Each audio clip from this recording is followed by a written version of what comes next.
Bismillahirrahmanirrahim. Assalamualaikum warahmatullahi wabarakatuh. Jumpa lagi teman.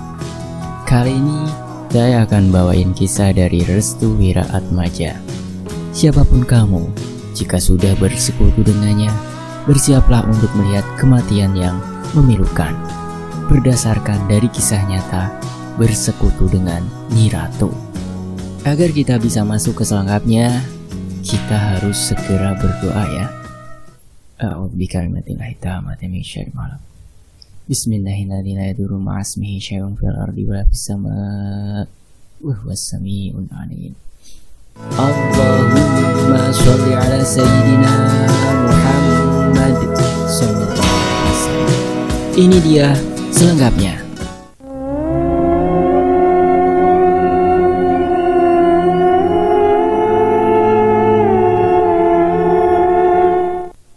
Diawali dari seorang keluarga yang memiliki usaha yang baik dan melonjak omsetnya di tiap hari.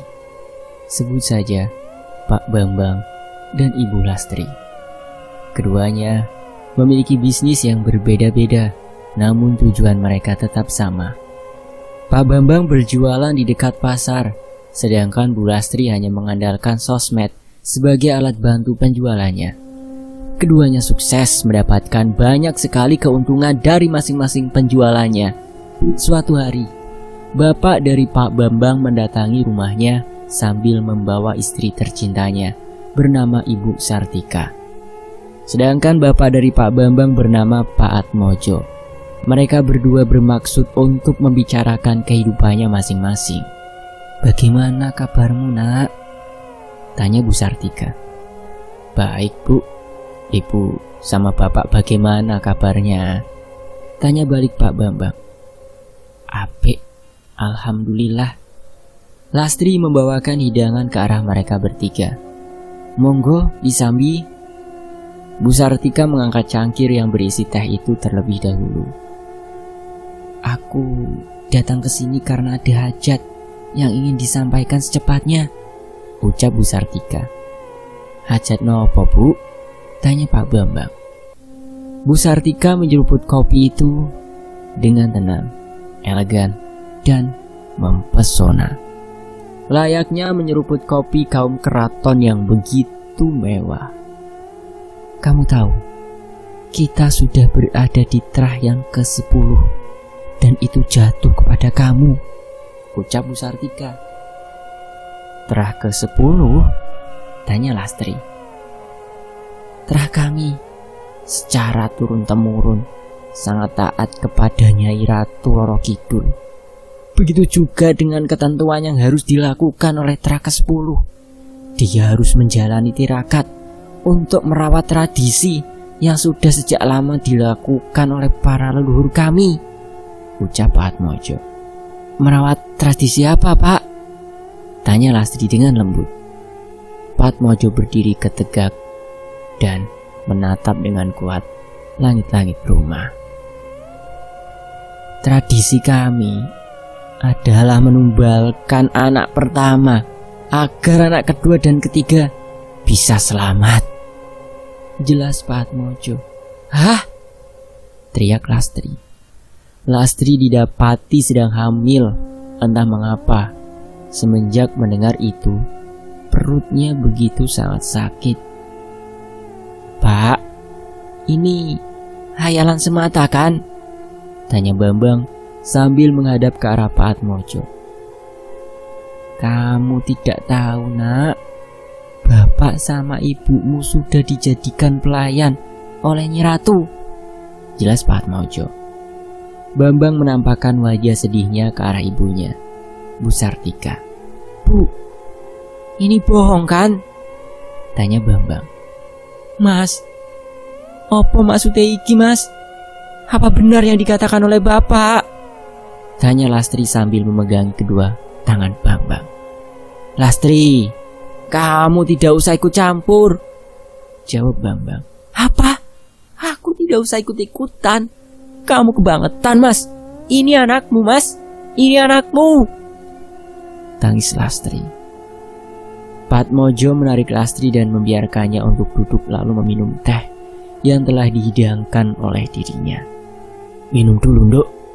Kamu ndak usah kaget dengan tradisi keluarga kita," ucap Pak Atmojo dengan tenang. "Lastri, kamu harus persiapkan itu dari sekarang. Paham?"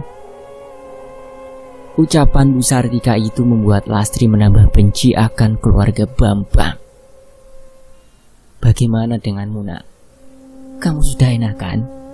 tanya Pak Atmojo kepada Bambang yang terlihat masih belum menerima konsekuensinya. "Mas," tanya Lastri. "Aku terima itu, Pak," jawab Bambang. Lastri berteriak kencang. Dia pergi ke kamar sambil membanting pintu dengan kencang. Bah! Pak Atmojo dan Bu Sartika hanya mengelus dada melihat sikap Lastri yang emosional itu. "Nak, bertahanlah sampai ritual itu selesai. Kamu akan hidup serba dengan kecukupan." Hanya sehari saja Pak Atmojo dan Ibu Sartika menginap di rumah Bambang dan Lastri. Keduanya langsung pamit karena ada beberapa hal yang harus mereka kerjakan di rumahnya yang berada di daerah Jawa Timur. Namun rasa kepedulian Lastri semakin menghilang mendengar anak pertamanya akan dijadikan tunggal. Lastri sangat terpukul. "Dek, kamu masih marah?" tanya Bambang. Lastri terdiam sambil mengelus-elus perutnya. Dia pun berucap sendiri seperti orang yang kehilangan akalnya. "Aku tak tahu mengapa neraka diciptakan hanya untuk orang-orang yang tidak pernah berdosa," ucap Lastri. "Dek, tidak begitu. Kamu jangan salah penilaian tentang orang tuaku," jawab Bambang. "Dan aku tak tahu mengapa Tuhan masih menciptakan manusia yang memiliki jiwa iblis di dalamnya. Anak ini adalah darah dagingku. Aku tak akan membiarkan anak ini menjadi korban tumbal atas adat keluarga aneh itu," ucap Lastri. "Prak!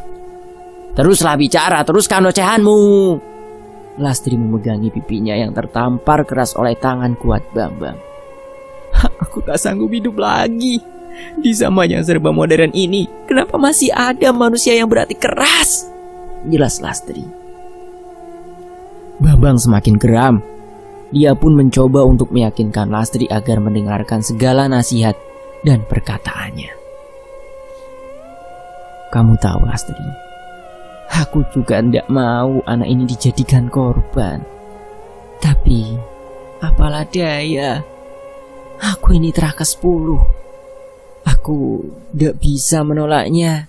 Jika tidak, Nyi Ratu akan marah dan menarik seluruhnya," jawab Bambang. Lastri menatap wajah Bambang dengan tajam. "Aku tak peduli, Mas. Aku hanya percaya Tuhan. Aku tak ingin menceburkan diri kepada adat istiadat leluhurmu yang musyrik itu. Kamu tahu betapa sakitnya hatiku mendengar ucapan kotor ayahmu itu," jelas Lastri. Bambang mencoba menenangkan dirinya dengan diam. "Mengapa kamu menuruti hal yang haram, Mas? Apakah di dunia ini pasokan halalmu sudah habis? Apakah hanya jalan itu satu-satunya agar keluargamu, kamu dan aku bisa bahagia? Apakah kamu tidak rindu dengan suara tangisan bayi kecil yang merengek meminta pelukan hangat bapaknya?" Bambang meneteskan air mata penyesalannya. Dia berada di kondisi simalakama, menolak salah dan menerima pun tak bisa. "Aku yakin, Mas, suatu saat kamu akan menyesal dengan perbuatanmu. Kamu akan kehilangan permata yang indah di dunia ini demi batu kerikil tajam yang menusuk itu." Bambang meninggalkan Lastri sendirian. Lastri masih mengelus-elus perutnya sambil berucap, "Nak, kamu jangan takut ya. Bunda ada di dekatmu ketika hari kelahiran itu tiba. Jangan takut, Nak. Bunda akan ada di sisimu," jelas Lastri. Sementara itu, Bambang pergi ke pasar untuk berjualan. Lastri ditinggalkannya begitu saja. Lapak Bambang tak bisa dibilang sangat strategis. Karena itu Bambang selalu mendapatkan keuntungan yang besar dengan posisinya yang strategis itu. Bang, istrimu sudah berapa bulan? Tanya Suparno, orang yang berjualan di dekat lapaknya. Sebentar lagi melahirkan, oh. Bang, kenapa toh dengan wajah kamu kok agak murung? Tanya Suparno. Nggak apa-apa, no. Aku hanya kurang istirahat. Bagaimana kabar istrimu? Tanya Bambang. Istriku juga sebentar lagi melahirkan. Kayaknya jarak kelahiran istriku dan istrimu sangat dekat, jawab Suparno. Bambang hanya terdiam. Dia tak memilih untuk membahas lebih jauh mengenai kelahiran anak pertamanya. Kamu tahu mitos orang dulu kan? Kalau anak pertama itu rawan akan tumbang. Apa kamu tidak takut? Tanya Suparno. Maksudnya? Bambang pura-pura tidak mengerti mengenai pembahasan Suparno. Dahulu, ada satu keluarga yang melakukan pesugihan Nyi Ratu Kidul. Lalu, orang tuanya menumbalkan anaknya demi kepentingan pribadinya. Aku harap itu hanya mitos, jelas Suparno. Hati Bambang ingin berkata bahwa cerita itu benar adanya dan sangat nyata. Kemudian Suparno melanjutkannya. Dan untuk mendapatkan anak kedua dan ketiga, dia harus bersetubuh dengan siluman ular agar mampu mendapatkan anaknya kembali serta kekayaannya, jelas Suparno. Tahun berapa itu? Tanya Bambang. Tahun 1970 silam, Bang. Suparno mendekati Bambang yang tampak terkejut mendengar cerita yang berkembang di saat itu juga. Kamu kenapa, Bang? Apa ada yang salah dengan ucapanku? Tanya Suparno. Mas, apa Mas tahu di mana rumah keluarga itu? Apa Mas tahu? Tanya Bambang. Lah kan itu cerita lama, Bang. Bambang hanya bisa merenungi segala perkataan Suparno terhadapnya. Duh, kenapa mukamu, Bang? Kok ketakutan gitu? Tanya Suparno dengan diri tepat di telinga Bambang. Apa maksudmu, Mas? Tanya Bambang. Apa jangan-jangan kamu bagian dari keluarga itu? Atau kamu memang keturunannya? Bambang memasang ekspresi wajah yang penuh ketakutan. Dia kembali ke kiosnya dan berusaha melupakan apa yang telah dikatakan oleh Suparno.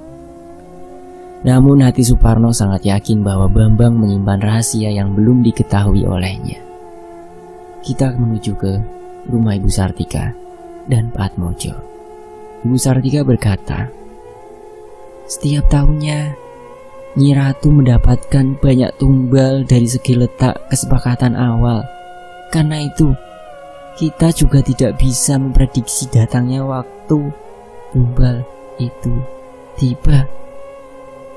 Kesepakatan awal memang sangat membingungkan bagi kita. Itu bukan kesalahan kita.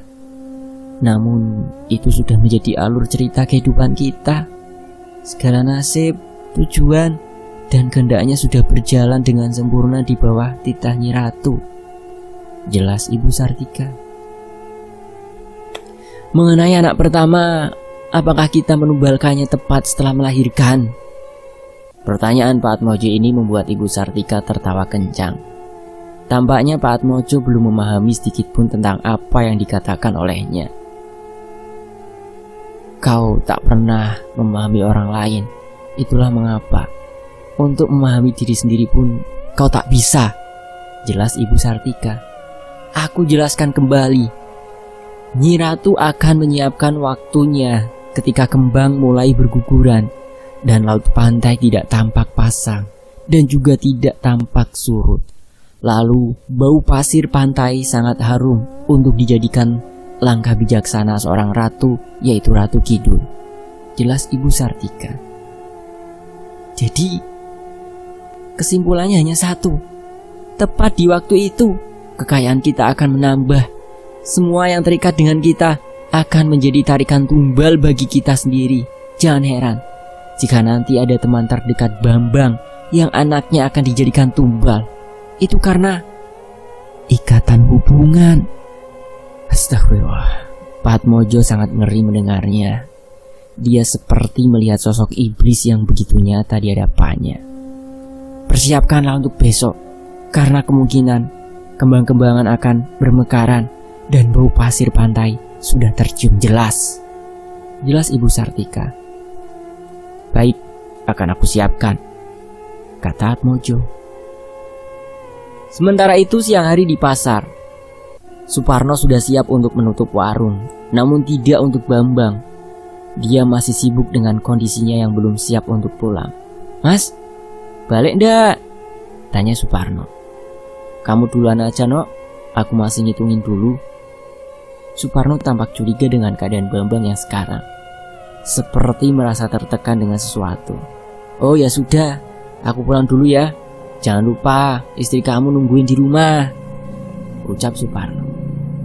Bambang memasang wajah cuek dan tidak peduli. Dia hanya mementingkan uang, dan uang. Alah, pengeluaran kok lebih banyak ya? Sama sekali tidak ada bedanya, keluh Bambang. Dia pun bersiap-siap untuk menutup kiosnya dan kembali ke rumah. Dan inilah yang terjadi di rumah Suparno. Saat itu, Suparno terkenal dengan pria yang sangat mencintai istrinya. Apapun itu, dia juga sangat menantikan kelahiran anaknya. Assalamualaikum. Waalaikumsalam. Sudah makan, Dek? Tanya Suparno. Sampun, Mas, jawab Yeni. Suparno menciumi perut Yeni yang di dalamnya terdapat buah hati yang selalu dinanti-nantikan kehadirannya. Nak, sebentar lagi kamu keluar. Aku ndak mau maksain kamu jadi pemain bola atau polisi. Aku mau kamu nurut sama orang tua dan pilihlah kehidupanmu, Nak. Senyum Suparno.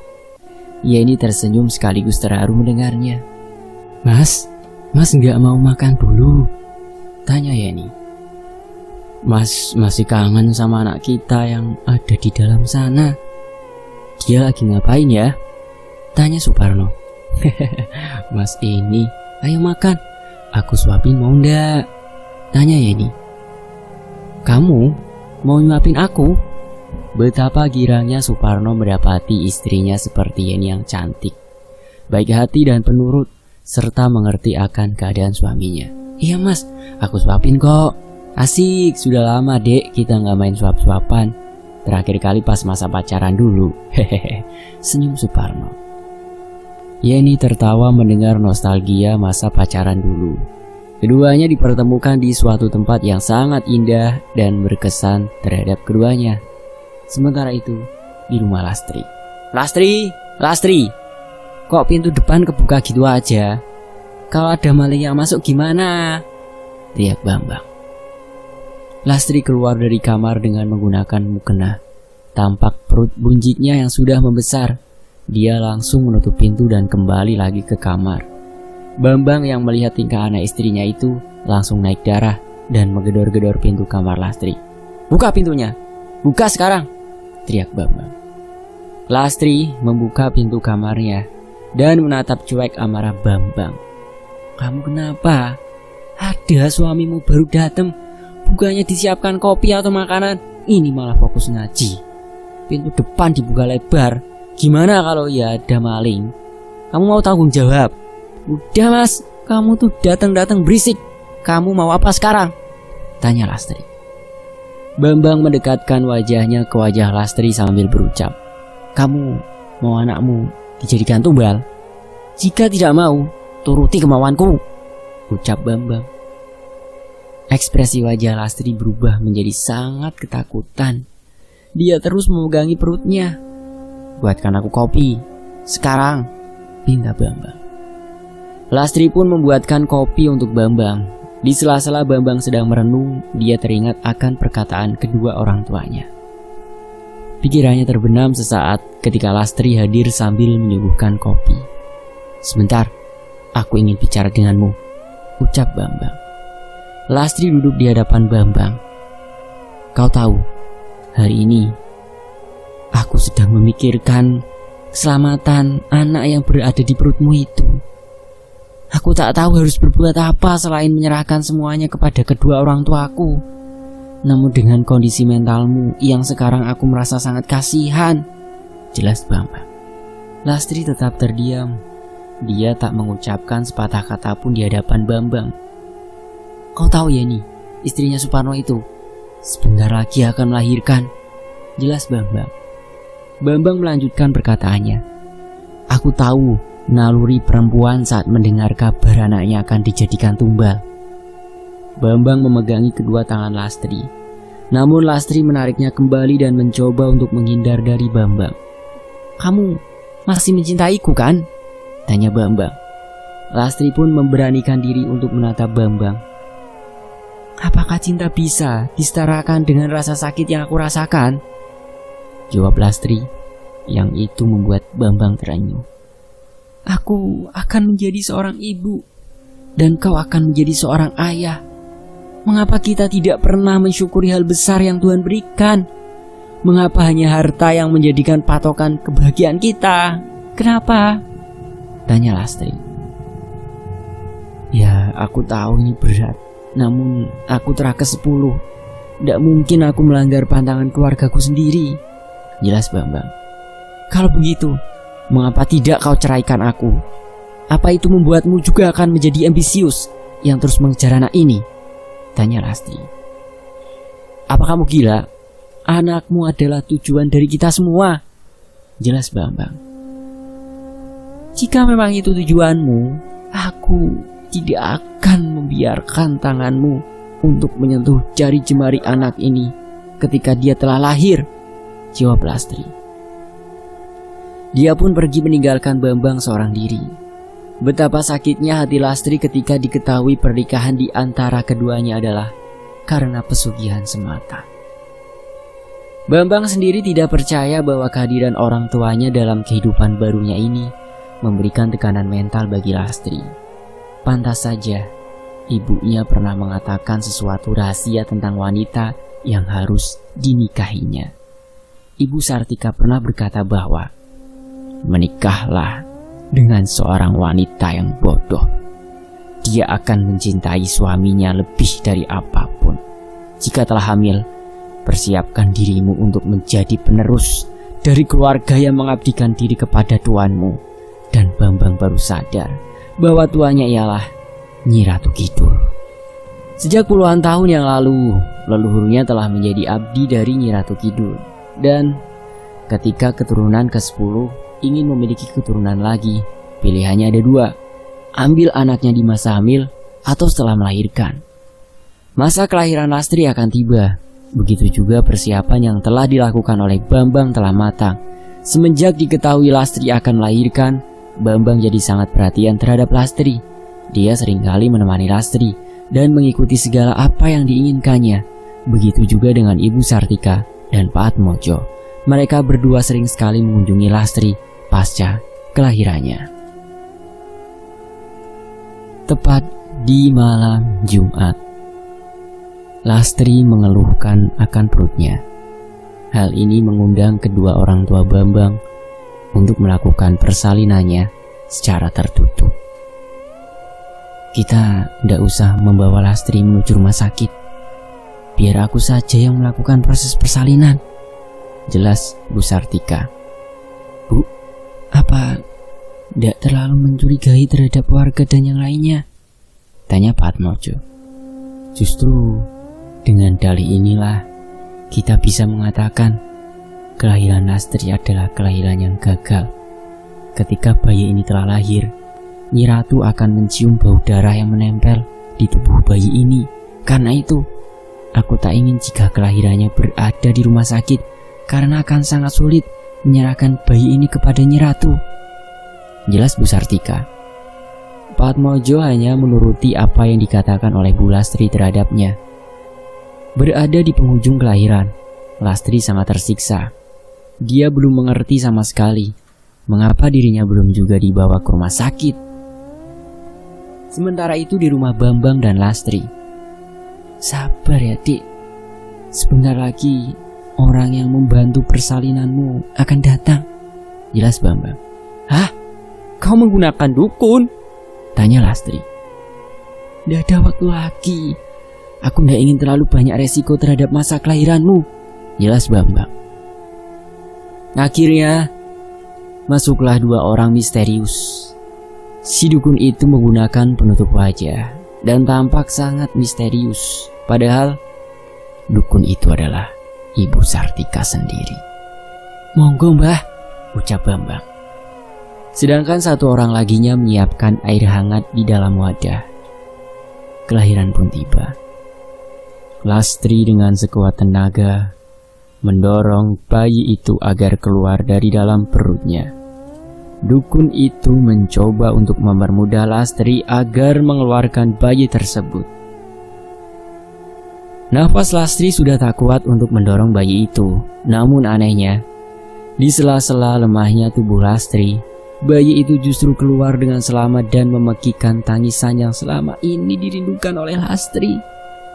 Bayiku, ucap Lastri terhadap dukun yang membantu persalinannya. Dukun itu, Ibu Sartika, membawanya langsung menuju keluar kamar. Lastri heran, bagaimana bisa dukun itu langsung membawanya, sedangkan dirinya belum melihat wajah dari anaknya. Mau kau bawa mana bayiku? Tanya Lastri. Dukun itu membuka penutup wajahnya dan berkata, aku ingin menumbalkannya kepada Nyi Ratu. Terima kasih telah menyelamatkan keluarga kami. Jelas Ibu Sartika yang menyamar sebagai dukun beranak itu. Ibu, teriak Lastri. Ibu Sartika tersenyum kepada Lastri dan membawanya keluar dari kamar. Lastri berteriak dan meminta kepada suaminya, Bambang, untuk mengambil bayi tersebut. Bambang tidak bisa berbuat apa-apa. Dia hanya terdiam sambil menempelkan dahinya ke tembok. Patmojo mendekatinya seraya berucap, sabar nak, kamu tidak sendiri. Temanmu juga akan mengalami nasib yang sama, ucapnya. Bambang kaget mendengarnya. Maksud Bapak? Semua yang berhubungan denganmu, Bang, akan dijadikan korban dari tumbal ini. Jadi, tak usah bersedih berlebihan, jelas Patmojo. Bambang langsung mengingat Suparno yang istrinya, Yeni, sedang melakukan persalinan juga. Bapak juga mengambil anak dari temanku. Kenapa, Pak? Dia tidak salah. Dia tidak ada hubungannya dengan ini, teriak Bambang. Sudah kubilang, kita adalah abdi dari Nyi Ratu. Semua yang berhubungan dengan kita akan mati, ucapnya sambil tersenyum. Bambang langsung berlari ke arah kamarnya. Dia melihat tubuh Lastri sudah memucat. Bambang pun langsung membawanya ke rumah sakit dengan bantuan warga. Sedangkan Patmojo dan Bu Lastri, mereka berdua membawa bayi itu ke suatu tempat dan hanya menyisakan bercak darah di lantai. Di rumah sakit, tempat persalinan Yeni. Isak tangis memenuhi kamar tempat Yeni melakukan persalinan. Bayi itu dinyatakan meninggal. Sebelumnya bayi itu tampak sehat dan tidak ada tanda-tanda akan meninggal dunia. Suparno yang paling terpukul akan hal ini. Dia tak tahu bagaimana bisa takdir buruk memihak kepadanya. Dok, kenapa bayiku meninggal? Aku baru saja mendengarkan tangisannya. Tapi justru kenapa bayinya tidak selamat? Tanya Suparno kepada dokter yang menangani proses persalinan. Maaf Pak, ini justru di luar perkiraan kita. Kami meyakinkan bayi itu selamat. Namun, ketika bayi itu kami bawa untuk bersihkan darahnya, tiba-tiba detak jantung bayi itu berhenti total. Jelas dokter. Gak mungkin dok, gak mungkin. Ini sangat mustahil, jelas Suparno. Maaf Pak, kami telah melakukan yang terbaik. Justru ini yang disayangkan bagi kami, karena hal aneh yang tiba-tiba hadir dalam dunia medis, jelas dokter. Hal aneh? Apa maksudnya Pak? Sepertinya Bapak telah terikat oleh sesuatu yang menyebabkan bayi ini meninggal. Suparno mengingat-ingat ikatan apa yang dimiliki olehnya terhadap seseorang. Ikatan? Maksudnya? Tanya Suparno. Kasus ini bukanlah sekali Pak. Kadang ada juga yang melakukan tindak kejahatan tanpa diketahui. Kami menyebutnya sebagai korban dari tumbal pesugihan. Suparno langsung mengingat Bambang yang beberapa waktu pernah membahas mengenai tumbal anak pertama. Jangan-jangan, ucap Suparno. Permisi Pak, kami bertugas dulu, pamit dokter itu. Suparno langsung berlari ke arah kamar istrinya. Dia melihat istrinya masih menangis dan menyesali nasibnya.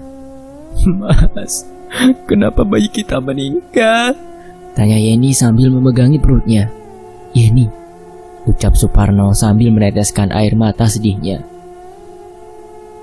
Mas, bayi kita meninggal, ucap kembali Yeni. Suparno pun duduk di lantai dengan pikiran kosong. Sedangkan Yeni masih terus berteriak sebagai tanda belum menerimanya takdir yang telah diberikan kepadanya. Ini gak mungkin. Apakah bayiku juga dijadikan korban tumbal pesugihan? Tapi siapa yang melakukan ini? Tanya Suparno dalam dirinya sendiri. Sementara itu, di rumah sakit yang sama, instalasi gawat darurat. Dek, bertahan dek, ucap Bambang ketika membawa Lastri ke IGD bersamaan dengan petugas rumah sakit yang turut membantu Lastri menuju IGD.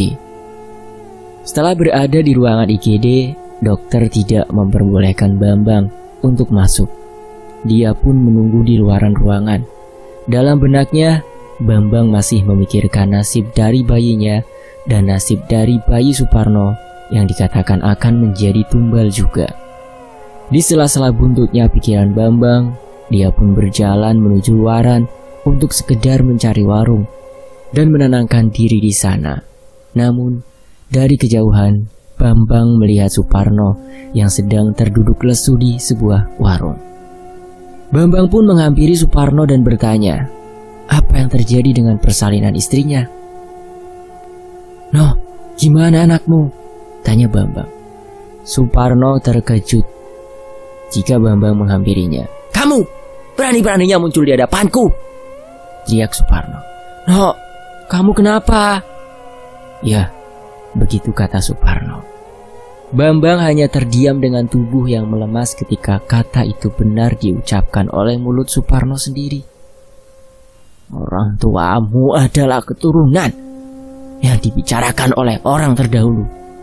Orang tuamu telah berdosa besar akan hal ini. Kembalikan nyawa anakku, teriak Suparno. Bambang masih mengingat perkataan bapaknya mengenai ikatan yang dia miliki terhadap Suparno. Anakku mati karena tumbal pesugihan turun-temurun orang tuamu, Bang. Kamu harus bertanggung jawab, Bang. Kembalikan nyawa anakku sekarang juga. Suparno menangis di hadapan Bambang. Rasanya Suparno telah gagal menjadi seorang ayah. Begitu juga dengan Bambang. Keduanya gagal menjadi seorang ayah karena tumbal yang harus diterima oleh Bambang sebagai keturunan ke-10 dari keluarganya. Anak pertama harus dijadikan tumbal, dan itu tidak hanya satu korban yang akan berjatuhan, melainkan siapa saja yang terikat oleh orang yang akan dijadikan tumbal. Nok, maafkan aku, Nok, ucap Bambang. Maaf? Kau pikir maafmu bisa mengembalikan nyawa anakku? Tanya Suparno dengan wajah marahnya kepada Bambang. Suparno pun menarik kerah baju Bambang dan berencana untuk menghajarnya. Kamu sudah tahu ini kan? Tanya Suparno. Apa maksudmu, Nok? Tanya Bambang. Kamu tahu kan bahwa anakku juga akan dijadikan tumbal keserakahan orang tuamu? Tanya Suparno. Bambang menunduk lesu. Dia tak bisa menjawab pertanyaan Suparno. Kau tahu kan? Tanya Suparno lagi. Bambang memegang erat kedua tangan Suparno. Maaf, Nok. Jawab pertanyaanku, Bang, teriak Suparno. Bambang melepaskan kedua tangan Suparno dan berucap, bukan hanya anakmu, Nok, yang dijadikan tumbal, tapi anakku juga. Jadi berhenti untuk mengeluh, teriak Bambang. Suparno terkejut mendengar itu. Dia kemudian mendorong Bambang dan menendangnya berkali-kali. "Jangan kau kaitkan aku dalam masalah pribadimu, setan!" teriak Suparno. Bambang tidak membalas satupun tendangan atau pukulan yang diarahkan oleh Suparno kepadanya. Menurutnya, ini adalah resiko yang akan diterimanya dari keserakahan kedua orang tuanya. Sementara itu, di rumah Bu Sartika dan Pak Atmojo, keduanya telah siap melakukan ritual untuk menyerahkan bayi itu kepada Nyi Ratu. Tepat esok hari, harta berlimpah akan datang dan melanjutkan untuk mencari tumbal berikutnya agar keturunannya kekal akan kekayaan. Sementara itu, para warga berdatangan menuju rumah Lastri yang diketahui anak pertamanya telah meninggal dunia. Mereka turut mengucapkan duka cita yang mendalam karena kejadian tersebut. "Pak Bambang, kami turut berduka cita atas kematian anak Bapak. Semoga Allah Subhanahu wa Ta'ala menempatkannya sebagai penolong Bapak kelak di surga nanti," jelas salah satu warga. Pak Bambang hanya mengamininya saja, berbeda dengan Lastri yang masih dengan tatapan kosong. "Dek," ucap Bambang. Tangan Lastri meraba-raba ke lantai, seperti ingin mengambil sesuatu yang dia kira sebagai bayi. "Anakku," ucap Lastri. Para warga menengok tingkah Lastri dengan aneh dan penuh pertanyaan. Bambang segera menarik tangan Lastri dan berujar kepadanya, "Bayi kita telah meninggal," jelas Bambang. "Enggak Mas, bayiku masih hidup. Aku masih mendengar suara tangisannya Mas. Suaranya masih terdengar di telingaku," ucap Lastri. "Lastri, sadar. Bayi kita telah meninggal dunia," ucap Bambang. Lastri menggeleng-gelengkan kepalanya. "Enggak Mas, aku enggak yakin dia sudah meninggal. Aku masih mendengar suaranya. Nina Bobo, oh Nina Bobo." Para warga mengira Lastri telah gila dan kehilangan akalnya. Kemudian Bambang membawa Lastri ke dalam kamar. Suasana duka cita berubah menjadi sebuah pertentangan luar biasa. Lastri berteriak-teriak dan menolak untuk masuk ke dalam kamar. Dia juga memaki-maki orang tua Bambang karena diklaim telah membunuh bayinya. Bambang tetap memaksa memasukkan Lastri ke dalam kamar. Ia tidak tega manakala kehormatannya dijatuhkan oleh istrinya sendiri. Walaupun begitu, para warga telah mengetahui isi hati Lastri yang menginginkan perdamaian dalam hatinya.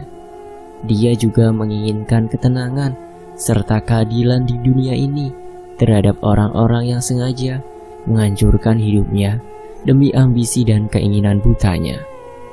Hari itu adalah hari paling terburuk bagi Bambang sendiri. Dia telah mengalami berbagai macam ketakutan dalam dirinya sendiri. Bahkan untuk menengok Lastri yang dia kunci di dalam kamar pun Bambang tak segan. Untuk beberapa kalinya, Pak Atmojo dan Bu Sartika pun mengunjungi kediaman Lastri dan Bambang. Namun ada yang aneh. Kunjungan kali ini menebarkan bau busuk di sekitaran rumah. Ada yang bilang, setiap pelaku pesugihan yang melakukan ritual penumbalan, darah yang menetes atau dijadikan sebagai tumbal belum sepenuhnya menghilang dan masih tercium oleh orang-orang yang memang mampu untuk menciumnya. Kedatangan orang tua Bambang ini hanya kunjungan biasa. Mereka berdua menanyakan tentang kabar Lastri. Bambang menjelaskan bahwa Lastri masih dalam keadaan syok berat dan belum mau bertemu dengan siapa-siapa. Patmojo menekankan kepada Bambang agar segera melakukan ritual berikutnya. Ritual ini sangat berat bagi Bambang serta kedua orang tuanya.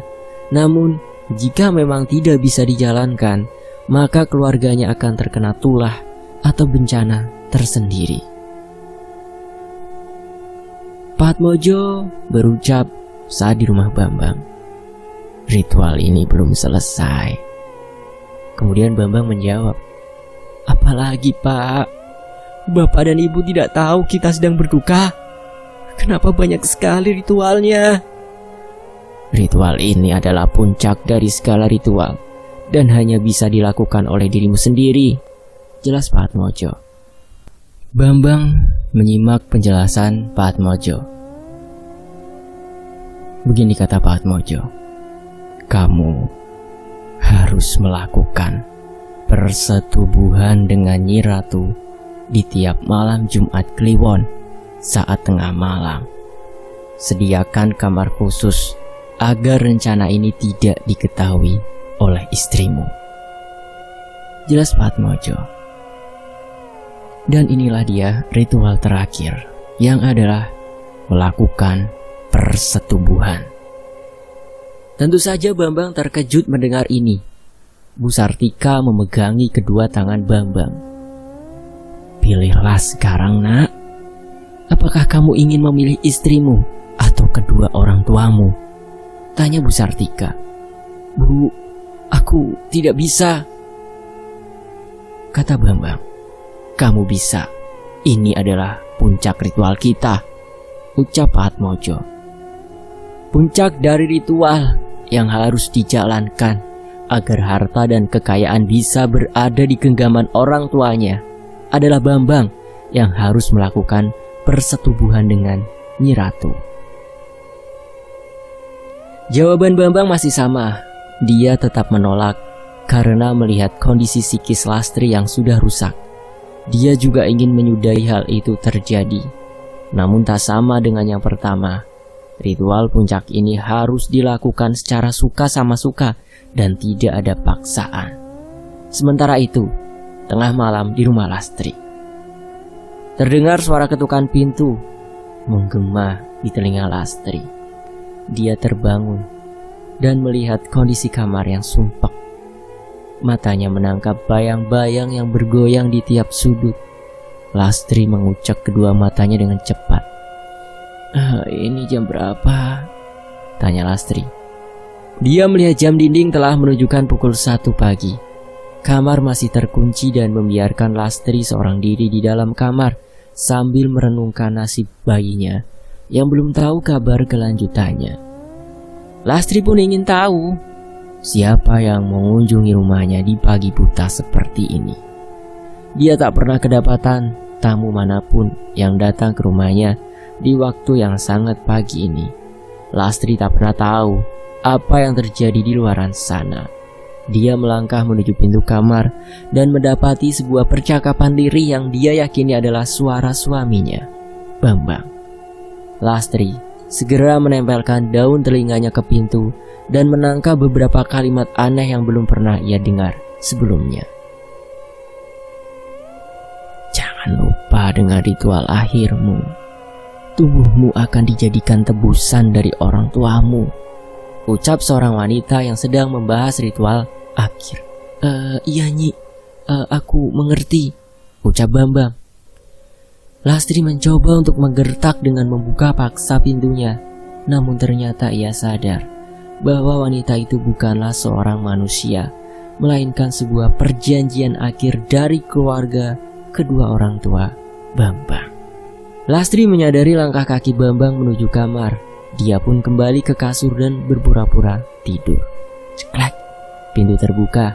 Bambang masuk dengan mengendap-endap. Langkahnya agak pelan. Ia menuju ke kasur Lastri. Lastri memejamkan kedua matanya secara rapat dan berdoa di dalam hati agar dijauhkan dari mara bahaya yang akan mengancamnya. Tangan Bambang memegangi pundak Lastri. Dia melihat Lastri masih tertidur. Padahal Lastri hanya memejamkan kedua matanya dan berpura-pura tidak mengetahui akan obrolannya tadi. "Dek, kamu masih tidur?" tanya Bambang. Dia pun membelai rambut Lastri dengan kasih sayang, namun tidak bagi Lastri. Belayan itu adalah belayan menyakitkan yang pernah ia rasakan. "Sebentar lagi kita akan menyelesaikan ini, jadi mohon bersabar," kata Bambang. Kemudian Bambang mencium kening Lastri dan berucap kembali, "Aku tidak akan mengeluarkan setetes air hina pun untuknya, karena persetubuhan ini adalah persetubuhan bersyarat tanpa menyebabkan keharusan untuk bernafsu tinggi," ucap lelaki biadab itu, Bambang. "Nafsu tetaplah nafsu. Tidak ada yang namanya nafsu bersyarat, walaupun itu adalah sebuah perjanjian akhir dari keluarga Bambang." Kemudian Bambang berjalan meninggalkan Lastri. Betapa sakitnya hati Lastri setelah mengetahui karakter sebenarnya dari Bambang. Lastri meneteskan air mata. Dia merasa ini adalah akhir dari sebuah perjalanan hidupnya. Setelah ditinggal anak pertama, Lastri akan merelakan suaminya berada di pelukan sosok wanita yang belum diketahui siapa sebenarnya itu. Keesokan harinya, Bambang tidak mengunci kamar. Dia sengaja melakukan hal itu agar Lastri bisa bebas dan mengekspresikan kekalutannya selama seharian. "Dek, bangun," ucap Bambang. Lastri terbangun, namun ia terbangun bukan karena Bambang, melainkan bau busuk yang dikeluarkan dari Bambang. "Mas, kamu habis keselokan?" tanya Lastri. "Enggak kok, Mas tadi tidur di kamar yang satunya. Mas gak mau bangunin kamu," jelas Bambang. "Kamar lain? Apakah memang Bambang telah melakukan persetubuhan dengan sosok itu?" Lastri mulai berpikiran buruk terhadap Bambang. "Kok ini bau busuk banget, Mas?" ucap Lastri. "Hah? Bau busuk? Padahal Mas subuh tadi barusan mandi kok," jelas Bambang. "Mandi subuh? Tumben, Mas." Bambang tidak bisa menjawab. Mandi subuh diidentikan sebagai mandi untuk membersihkan setelah melakukan junub. Lastri terbangun dan berencana untuk mengecek baju dan celana yang kemarin dikenakan oleh Bambang. "Baju sama celana kamu mana, Mas?" tanya Lastri. Udah aku cuci, Dek," jelas Bambang. "Cuci? Sejak kapan kamu nyuci baju dan celana kamu sendiri?" tanya Lastri. Bambang mencoba untuk membujuk Lastri agar tidak terlalu kepo dengan apa yang dilakukannya semalam tadi. "Kan kamu kecapean, Dek. Aku ndak mau kamu kenapa-kenapa." Lastri tahu mata seorang laki-laki yang berbohong dengan mata seorang laki-laki yang jujur. Karena wanita pada dasarnya menggunakan perasaan untuk memahami seorang laki-laki, sedangkan seorang laki-laki hanya menggunakan akal untuk mengetahui perempuan secara kilas balik. "Kamu mau makan?" tanya Bambang. "Enggak, Mas, aku mau mandi dulu," jawab Lastri. "Oh baiklah, Mas antar ya," tanya Bambang. "Gak usah, Mas, kan biasanya juga aku mandi gak dianterin." Bambang kebingungan untuk menghadapi Lastri yang realistis ini.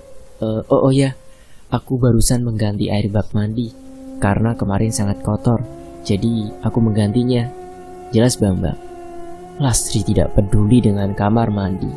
Dia hanya peduli dengan pakaian yang dikenakan oleh Bambang. Bukan itu saja, dia juga mencurigai sarung atau apapun.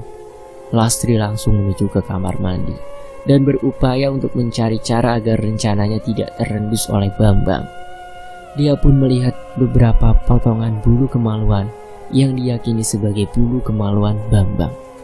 "Ini, sejak kapan Mas Bambang mencukur bulu kemaluan?" Lastri mengingat-ingat ucapan semalam. Dia tahu betul bahwa Bambang berbicara dengan seorang wanita di waktu pagi. Mungkin dia juga akan menemukan beberapa teka-teki di dalam ruangan yang dikatakan sebagai tempat tidur Bambang selama ia mengunci Lastri di dalam kamar. Seusai mandi, Lastri langsung menuju kamarnya dan mengganti baju. Ia juga masih mencium bau busuk yang entah dari mana asalnya. Lastri pun menemui Bambang sedang berada di depan rumah sambil menatap ke arah warga. "Dek, udah selesai mandinya?" tanya Bambang. "Sudah, Mas." Bambang bangkit dari duduknya dan mengajak Lastri untuk berkunjung ke rumah orang tuanya. "Dek, hari ini kita disuruh ke rumah ibu dan bapak. Kamu udah sehatan kan?" tanya Bambang. Setiap kali ada suatu masalah janggal, pasti Bambang langsung mengajaknya ke rumah kedua orang tuanya. Katanya, ada sesuatu penting yang akan diobrolkan oleh kedua orang tuanya, terkhusus kepada Lastri. Akhirnya, Lastri pun menyetujui hal itu. Namun sebelum berangkat, Lastri meminta Bambang untuk menunggu beberapa saat karena ia ingin bersiap-siap. Lastri mempercepat rencananya. Ia langsung menuju ke arah ruangan yang dimaksud, namun ternyata ruangan itu terkunci. Aneh, baru kali ini ruangan itu dikunci. Apakah di dalamnya sangat rahasia? Sampai-sampai satu orang pun tidak boleh mengetahuinya. Lastri mencoba untuk bersabar. Dia akan mencari cara agar masalah ini terkuak dan menyelesaikan segala penderitaannya. "Dek, udah selesai?" tanya Bambang dari arah depan rumah. Lastri menggagalkan rencananya. Ia harus lebih bersabar sedikit agar rencananya tidak tercium. Sementara itu, di kediaman rumah Bu Sartika dan Pak Atmojo, daerah yang tidak disebutkan, Pak Atmojo dan Bu Sartika telah menunggu di depan rumah. Kali ini, mereka berdua sangat sumringah dan menyambut Lastri layaknya orang penting baginya. "Bagaimana keadaanmu? Sehat?" tanya Bu Sartika.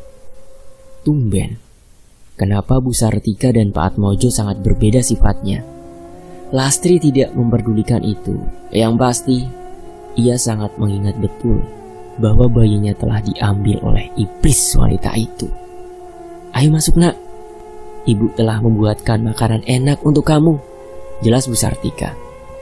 Lastri masuk ke dalam rumah, namun begitu ia melangkahkan kakinya ke dalam rumah, perasaannya berubah drastis. Seperti ada yang menyorotinya dari berbagai arah. Seperti ada yang melihatinya dengan tatapan tajam yang bengis dan siap memangsa. "Kamu kenapa, Dek?" tanya Bambang. Lastri menengok ke segala arah ruangan. Dia mencari-cari sesuatu yang melihatnya dengan tatapan yang menakutkan itu. "Kamu sehat-sehat saja kan?" tanya Bambang. "Mas, apa perasaanku saja ya?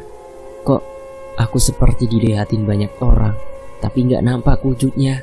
tanya Lastri. Perasaannya bukanlah hal yang salah. Perasaan itu menguat dan terus membuat Lastri ketakutan. "Lastri, ayo makan," ucap Bu Sartika. "Iya, Bu." Lastri berjalan ke meja makan. Segala hidangan makanan tersajikan secara rapih. Lastri kemudian disuguhkan makanan lengkap lauknya oleh Bu Sartika. "Makan yang banyak, nanti kamu harus kuat kalau mengandung lagi," jelas Bu Sartika. Lastri terkejut mendengar hal itu. Dari mana Bu Sartika bisa memprediksi hal yang belum diketahui kedatangannya? "Ibu tahu dari mana?" tanya Lastri. Bu Sartika dan Pak Atmojo tersenyum. Keduanya saling menatap satu sama lain. "Kita yakin sebentar lagi kamu akan memiliki anak, dan itu adalah cucu kesayangan kami," jelas Bu Sartika. Bambang kemudian meyakinkan Lastri bahwa yang diucapkan kedua orang tuanya adalah motivasi Lastri untuk berani hamil lagi. Kemudian Lastri melanjutkan makannya. Dia tak peduli lagi dengan perasaan kacaunya. Yang ia ingin lakukan adalah terus bersabar dan menghadapi semua ini dengan tenang. Setelah selesai, Bu Sartika mengajak Bambang untuk berbicara empat mata dengannya di sebuah kamar. Lastri membuntutinya dari belakang. Lastri mencoba menangkap apa yang diobrolkan oleh keduanya. "Bagaimana, Bang? kamu telah melakukan persetubuhan itu?" tanya Bu Sartika. "Sudah, Bu." "Ingat, malam ini yang terakhir. Jadi kamu harus bisa merahasiakan ini kepada Lastri. Jika anak kedua belum lahir, dia akan selamat," ucap Bu Sartika. Lastri terkejut mendengarnya. Rasanya baru kali ini ia menemukan manusia yang benar-benar melampaui batasnya sebagai manusia. Lastri pun terburu-buru kembali ke tempat semula karena keduanya telah selesai melakukan obrolannya. Bambang keluar dari kamar bersamaan dengan Bu Sartika. Sedangkan Pak Atmojo, ia entah kemana semenjak Lastri memakan hidangan yang dihidangkan oleh Bu Sartika. "Dek, ayo pulang," ucap Bambang. Lastri mengiyakan. Dia tak mau berlama-lama di tempat yang tidak sesuai dengan perasaan hatinya.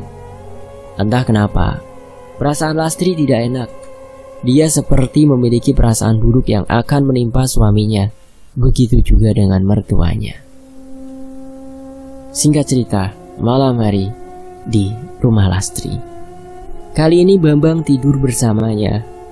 Hal itu cukup membuat Lastri penasaran. Ia memilih untuk tidur terlebih dahulu di awal waktu untuk mengetahui hal pasti apa yang akan terjadi. Dan kebenaran pun terungkap ketika di waktu pagi Bambang menggerak-gerakkan tubuhnya seperti orang yang sedang melakukan persetubuhan. Lastri menyadari itu.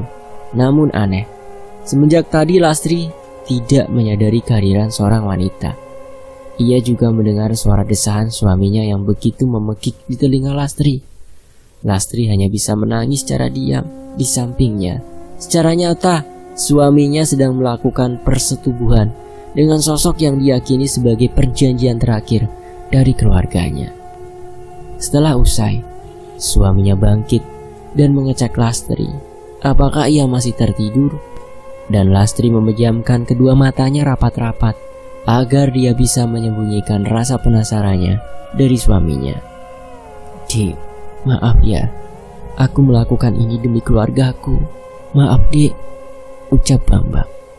Ia pun mengecup kening Lastri dan bertolak menuju kamar mandi. Lastri tahu suaminya telah usai melakukan persetubuhan. Lastri pun membuka kedua matanya yang telah sembab penuh air mata. Ia mencium bau air mani di dekatnya. Dan benar saja, ada bekas air mani yang bercacaran di kasurnya. Tidak mungkin suaminya melakukan onani karena nafsunya yang tidak tersampaikan. Perasaan seorang wanita mengetahui suaminya seperti itu merupakan neraka dunia baginya. Lastri pun hanya bisa berharap bahwa suaminya kembali ke jalan yang benar. Namun, ketika dia hendak tertidur lagi, Lastri mendengar suara teriakan dari arah kamar mandi.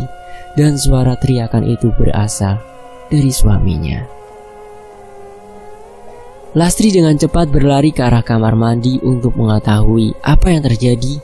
Sungguh hal yang tidak terduga terjadi kepada suaminya. Lastri melihat suaminya telah tewas dengan wajah yang membiru. "Mas!"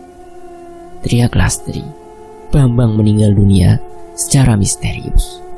Denting kematian bergema di seluruh penjuru.